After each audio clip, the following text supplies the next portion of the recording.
bilbila keessa yeroo chaarjira keessan dafee isinii guutuu didee rakkisaa yoo jiraate jechuudha. Seetingiin amma isinitti agarsiisu kana qofa sirreessuudha jechuudha. Bilbilli keessan akka ariitiidhaan chaarjii isinii guutu gochuu dandeessan jechuudha.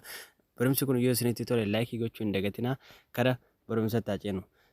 Keessa galle jechuudha. Seetingii keessa eega galle booda irra baatirii isheetu sana yeroo tokkoof gadi qabna jechuudha. Egaa gadi qabne booda irra oolofna jechuudha. Egaa irra oolofne booda chaarjingi isheetu kana jechuudha. Chaarjingi seetingii isheetu kana yeroo tokkoof gadi qabne iddoon irratti isinii mareessan irratti jechuudha. Egaa achirratti yeroo tokkoof gadi qabne jechuudha. Faast chaarjingi isheetu kana yoo akkatti dhaamtee jiraatte jechuudha. Ibsuu qabdan jechuudha. Iddoon irratti isinii maree kana irratti jechuudha. Yoo akkatti dhaamee jiraate ibsuu qabdan jechuudha. Banuu qabdan jechuudha. Karuma kanaan bilbilli keessa yeroo chaarjira keessan faast chaarjingi kan jedhu barreeffama isinii fide jechuudha.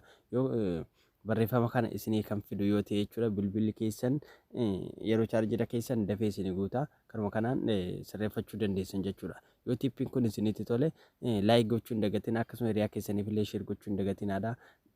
Baay baay.